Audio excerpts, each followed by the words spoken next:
मैं डॉक्टर देवेंद्र कुमार मिश्र, सहायक professor, JLS college Majhauliya, department of history. विगत 2 दिनों से समुद्रगुप्त के विषय पर हम सब परिचर्चा कर रहे हैं। बहुत से इतिहासकार बहुत सी बातों को अपने अपने ढंग से, अपने तर्कों से समझाने का प्रयास करते हैं। समुद्रगुप्त के विजय अभियान में आर्यावर्त की विजय की जो बातें आती हैं, इसमें समुद्रगुप्त की अनुपस्थिति में एक संघ बनाकर कुछ राजाओं ने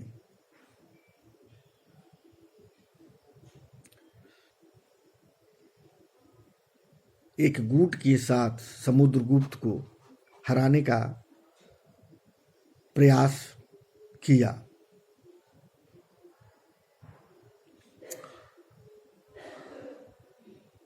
जो मुद्राएं खुदाई से प्राप्त हुई हैं या जो ताम्रपत्र या जो भी चीज़ों से जो समुद्रगुप्त के विषय में हमें जानने का जो मौका मिला है, उसमें भी कुछ इतिहासकारों का मत भिन्नता है।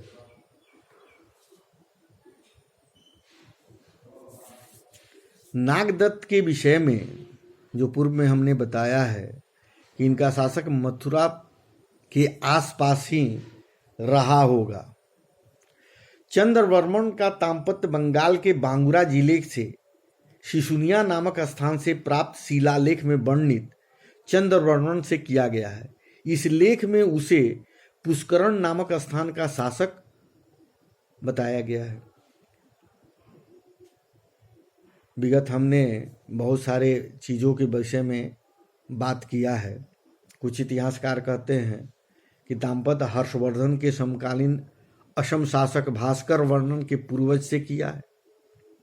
आर्यावर्त के इन 9 शासकों के विषय में तो जो हमने पूर्व में आपको बताया है, उसमें आगे हम बढ़ रहे हैं और उनके पर्यंत राज समुद्रगुप्त द्वारा लगातार अर्जित विजयों में वह अत्यंत शक्तिशाली हो गया था। सीमांत प्रदेशों के राजतंत्रात्मक और गणतात्मक राज भी उससे भयभीत होने लगे थे। वे समुद्रगुप्त के प्रति स्वयं ही आत्मसमर्पित होते गए। आपको पहले भी हमने बताया है कि कुछ लोगों को वो जीतते थे, वो पुराने राजाओं को ही समर्पित कर देते थे, उस राज को उन्हीं को दे देते थे। कुछ राज्य को जीतते थे, उनको दास बना लेते थे।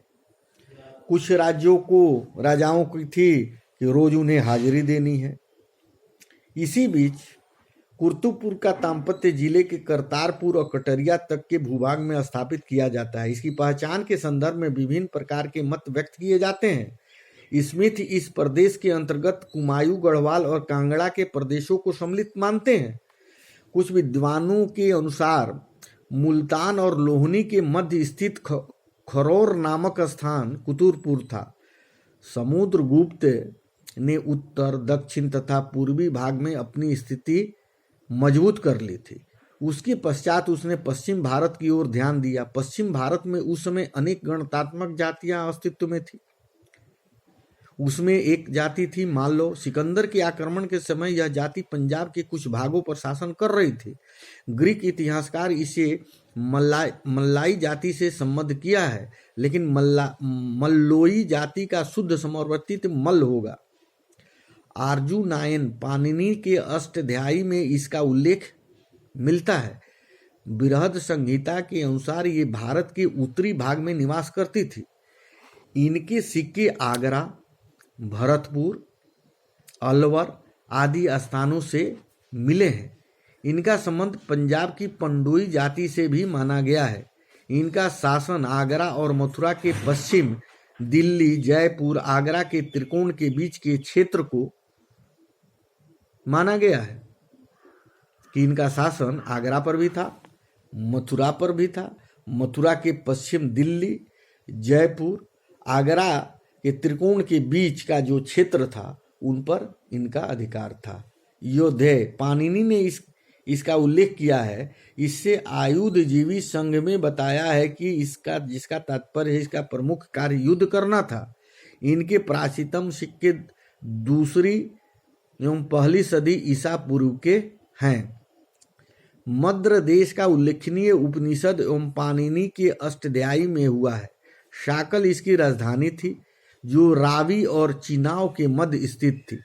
शाकल का दाम्पत्य पाकिस्तान के सियालकोट से किया जाता है। आभीरों का उल्लेख अष्टाध्यायी और महाभारत में हुआ है। ये पश्चिम क्षत्रपों की सेना में सेनानायक के पदों पर थे और परवर्ती काल में मध्य प्रदेश में बस गए थे, जिसके कारण झांसी और विदिशा के बीच का भूभाग अहिरवाद कहलाता है। प्राजून, कौटिल्य के अर्थशास्त्र में प्राजूनों का उल्लेख हुआ है। डॉक्टर स्मिथ ने इसका निवास स्थान मध्य भारत का नरसिंह जिला बताया है। सनकादिक, चंद्रगुप्त द्वितीय के उदयगिरी लेख में सनकादित्य महाराज के उल्लेख गुप्तों के सामंत के रूप में हुआ है। इसका निवास स्थान कहाँ है? भिलसा था। काक सनकानिकों में पड़ोसी थे जो भिलसा के निकट राज करते थे।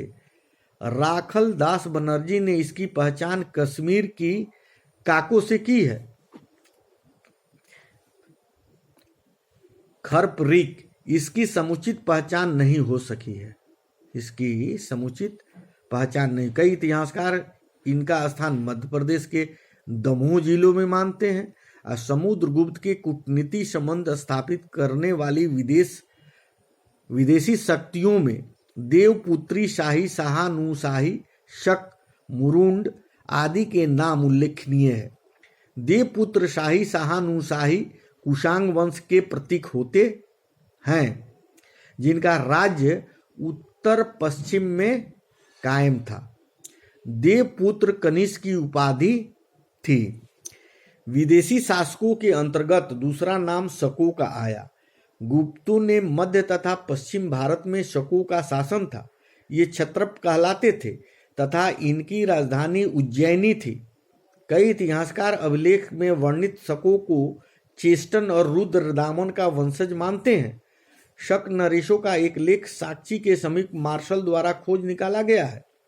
इसके अनुसार शकों का राज्य मध्य भारत में विद्यमान था। शकों के बाद गुरुंड नामक मिलता है। संस्कृत में इसका स्वामीन कहा गया है। खो अभिलेख में मुरुंड स्वामिनी नामक स्त्री का उल्लेख मिलता है। जैन ग्रंथों में मुरुंड के राजा को कान्यकुब्ज का शासक कहा गया है, जो पाटलिपुत्र में रहता था। संभवतः मुरुंड जाति समुद्रगुप्त के साम्राज्य के पश्चिमोत्तर भाग पर शासन करती होगी। समुद्रगुप्त के समुद्र पार के मित्रों में प्रयाग प्रशस्ति में सिंहल का उल्लेख है। सिंहल तथा स्वर्ण द्वीपों में शासकों ने भी पश्चिमोत्तर भारतीय शासकों के भांति आत्मनिवेदन किया है। समुद्रगुप्त का समकालीन सिंहल शासक मेघवर्ण था। महावंश के विवरण में स्पष्ट है कि मेघवर्ण ने गुप्त सम्राट को बोध गया में मठ निर्माण करने की आज्ञा प्राप्त करने के उद्देश्य से दूत मंडल भेजा था। समुद्रगुप्त ने इसकी अनुमति तत्काल दी और सिंघल नरेश ने एक आलीशान विहार का निर्माण करवाया। वेंगसांग के भारत आने तक इसका आकार विशाल हो गया था। वेंगसांग लिखता है कि सिंघल नरेश ने भारत नरेश को भेंट में अपने देश के समस्त रत्न दे दिए थे। प्रयाग प्रशस्ति में सर्वद्वीपों का भी उल्लेख हुआ है। इन राज्यों ने भी दूत मंडल और उपहार भेजकर समुद्रगुप्त के कूटनीतिक संबंध स्थापित किए होंगे। सर्वद्वीप में छोटे द्वीप थे जिनका भारतीयकरण हो चुका था और वहां पर भारतीय संस्कृति का प्रचार प्रसार था। इनकी पहचान मालया, जाया, सुमात्रा ने से की जा सकती है। प्राचीन भारतीयों ने इन प्रदेशों में अनेक उपनिवेश राज स्थापित कर लिए थे। इन द्वीपों पर भारतीय संस्कृति का पूर्ण प्रभाव था। कंबोडिया में गुप्त कालीन मूर्तियां और मंदिर प्राप्त हुए हैं। प्रयाग प्रश्न से स्पष्ट है कि समुद्रगुप्त का साम्राज्य अत्यंत विकसित था। इस पत्र में जो उल्लेख है उससे ऐसा लगता है कि समुद्रगुप्त का साम्राज्य बहुत ही विकसित था। समुद्रगुप्त का प्रभाव अफगानिस्तान, एशिया, सिंगल और दक्षिण पूर्व एशिया के द्वीप समूह तक फैला हुआ था। उत्तर प्रदेश, बिहार, पश्चिम बंगाल उसके प्रत्यक्ष शासन के अंतर्गत थे। समुद्रगुप्त के शासन काल में उत्तर प्रदेश, बिहार, पश्चिम बंगाल उसके प्रत्यक्ष शासन में मैंने उसके अंतर्गत थे। आठवीं राज्यों में उसकी अधीनता स्वीकार कर ली थी। दक्षिण पथ के राज्य उसके अप्रत्यक्ष शासन में थे। पूर्वी प्रांत राज्य एवं गणराज्य उसके अधिराज्य थे। उत्तरी एवं पश्चिम भारत का बहुत सा भाग, जबलपुर, मध्य भारत का पठार भी इसके साम्राज्य में सम्मिलित थे।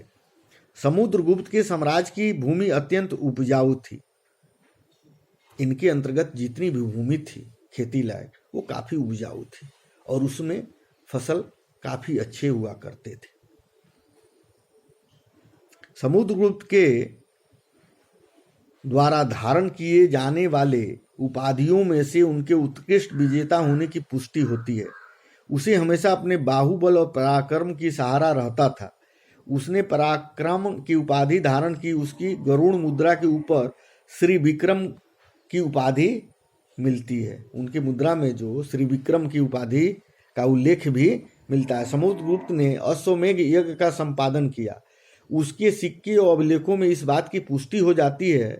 अभिलेखों में समुद्रगुप्त को चिरोत्तषण अश्वमेध हंता कहा गया। इसका अर्थ है दीर्घ काल से बंद अश्वमेध को पुनः प्रचलित करने वाला। समुद्रगुप्त ने अश्वमेध यज्ञ अत्यंत व्यापक रूप से किया था और संभवतः भूल जा चुके कर्मों को भी उन्होंने फिर से उसमें सम्मिलित करने का प्रयत्न किया था। समुद्रगुप्त एक विजेता ही नहीं वरन कुशल प्रशासक, कूटनीतिज्ञ भी था। उसने अपने विशाल साम्राज्य को संगठित करते हुए अपने कूटनीतिकता का परिचय दिया। उसने दक्षिण पथ के नरेशों के राज्यों को न छीनकर अपनी दूरदर्शिता का भी परिचय दिया। वह इस बात से परिचित था कि पाटलिपुत्र में रहकर दूरस्थ भागों पर प्रत्यक्ष रूप से शासन करना असंभव है। इसलिए जीते हुए राज्यों को वो दक्षिण में उन्हीं को सुपुर्द कर दिया था। वह इस बात से परिचित भी था कि इतनी दूर से शासन करना संभव नहीं है। विभिन्न प्रकार के राज्यों के प्रति उसकी विभिन्न नीतियां उसकी सूक्ष्मदर्शिता एवं बुद्धिमत्ता को भी प्रकट करती है। देश और काल की परिस्थितियों के अनुरूप उसकी नीतियां व्यवहारिक थी। समुद्रगुप्त ने बहुत सी उपाधियां धारण की थी। इसमें पराक्रमांक उल्लेखनीय है। उसके सिक्के पर समर, सत्य, वितत, विजयी, व्युत्कीर्ण मिलता है। समुद्रगुप्त द्वारा विशाल साम्राज्य के निर्माण से उसके सैन्य कौशल का भी बोध ज्ञात होता है। समुद्रगुप्त के सिक्कों पर श्री विक्रम, व्याघ्र, पराक्रम, अश्वमेध, पराक्रम, अतिवृक्ष जैसे विभिन्न प्रकार के मिलते हैं। इसके समुद्रगुप्त की वीरता का भी परिचय मिलता है। समुद्रगुप्त का यश, विजयों की व्यापक श्रृंखला एवं उसकी विशिष्ट नीतियां उसकी महानता को सिद्ध करती है। कई इतिहासकार समुद्रगुप्त की तुलना नेपोलियन से भी करते हैं। समुद्रगुप्त की तुलना नेपोलियन से भी करते हैं कि उसका भी साम्राज्य काफी विस्तार किया था। समुद्रगुप्त कलात्मक अभिरुचि वाला शासक था। अभिलेखों व सिक्कों से उसके व्यक्तित्व के विभिन्न पक्षों की जानकारी हमें मिलती है। उसके दरबार में बहुत से कवि थे। स्वयं समुद्रगुप्त के लिए कविराज की उपाधि मिलती है। प्राचीन काल में कविराज की उपाधि अत्यंत महान व्यक्ति को प्रदान की जाती थी। ये कविराज का जो मेडल प्रदान किया जाता था, जो उपाधि प्रदान की जाती थी, वो कोई साधारण व्यक्ति को नहीं दी जाती। प्राचीन काल में कविराज की उपाधि अत्यंत ही महान व्यक्तियों को दी जाती थी। राजशेखर ने काम मीमांसा में इस संदर्भ में लिखा है कि कृष्ण रचित नामक काव्य की रचयिता समुद्रगुप्त को माना गया है। इस ग्रंथ के आंतरिक साक्ष्य से इसकी पुष्टि होती है। संभवतः कृष्ण रचित यह समुद्रगुप्त की गुप्तवंशीय समुद्रगुप्त ही हो। कतिपय विद्वान इस मत से सहमत नहीं है। स्वयं समुद्रगुप्त के लिए कविराज की उपाधि मिलती है, लेकिन उनकी कोई रचना अभी तक प्राप्त नहीं हुई है। समुद्रगुप्त महान संगीतज्ञ भी थे। उनकी तुलना बृहस्पति, तुम्बरु, नारद जैसे संगीतकारों से की गई है। स्पष्ट है कि वह वीणा वादन में प्रवीण था। समुद्रगुप्त वीणा वादन में प्रवीण था। समुद्रगुप्त के वीणा वादन सिक्कों से भी उसका संगीत प्रेम झलकता है। हरिसेन कहता है कि उसने अपनी गांधर्व कला से देवताओं के गुरु तुम्बुरु तथा नारद को लज्जित कर दिया। वह काव्य एवं शास्त्रों के अध्ययन में रुचि रखता था। उसकी तीव्र बुद्धि कठिन शास्त्रों को भी समझ लेती थी। हरिसेन ने उसे शास्त्र तात्भाव भर्तु कहा है। कला के प्रति भी समुद्रगुप्त की अभिरुचि थी। उसके समय शुद्ध सोने के सिक्के प्रचलित किए गए थे। क्या किए गए थे? समुद्रगुप्त के समय जो सिक्का जो चला था वो शुद्ध सोने का सिक्का था। इनका कलात्मक स्वरूप भी उत्कृष्ट है। पूर्व प्रचलित मिश्रित स्वर्ण मुद्रा का उसने त्याग कर दिया। स्वर्ण मुद्राओं के प्रचलन से गुप्त साम्राज्य की भौतिक उन्नति का बोध होता है। वह धार्मिक प्रवृत्ति और सहिष्णु व्यक्ति था। उसके दान पत्रों और अभिलेखों से यह लगता है कि उसका झुकाव ब्राह्मण कर्म की तरफ था, लेकिन अन्य धर्मों के प्रति भी सहिष्णु था। समुद्रगुप्त केवल गुप्त राजवंश परंपरा प्रति भारत का एक महान सम्राट है। जैसा कि डॉक्टर रमाशंकर त्रिपाठी ने लिखा है कि समुद्रगुप्त की प्रारंभिक स्थिति चाहे जो भी रही हो, वह गुप्त राजवंश का एक महान सम्राट था। इसी प्रकार स्मिथ ने लिखा, समुद्रगुप्त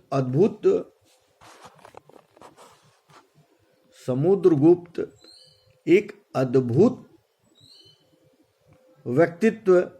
व्यक्तिगत क्षमता का व्यक्ति था। उसमें असाधारण विभिन्न गुण थे। वह एक वास्तविक व्यक्ति, एक विद्वान, एक कवि, एक संगीत, एक सेना नायक था। वह इस प्रसंग में हरिसेन की प्रयाग प्रशस्ति में उत्कीर्ण निम्नांकित पंक्तियों से उल्लेखित है। जिस प्रकार शिव की जटा जूट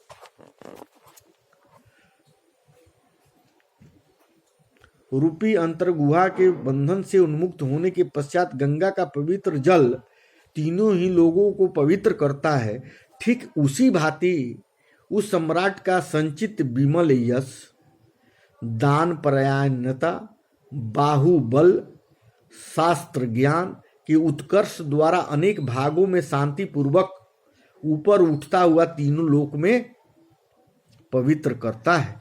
काफी समय 1923 ईस्वी तक यही मान्यता थी कि समुद्रगुप्त के पश्चात चंद्रगुप्त द्वितीय शासक बना। गुप्त वंश वालियों में भी समुद्रगुप्त के बाद चंद्रगुप्त द्वितीय का नाम आता है, किंतु 1923 में शीलवा लेवी ने के माध्यम से विशाख दत्त ने देवकी चंद्रगुप्तम नामक संस्कृत नाटक के प्रकाश में आने पर रामगुप्त को अस्तित्व स्वीकार किया जाने लगा। आगे आज मैं अपनी वाणी को यहीं पर विराम देता हूँ। धन्यवाद।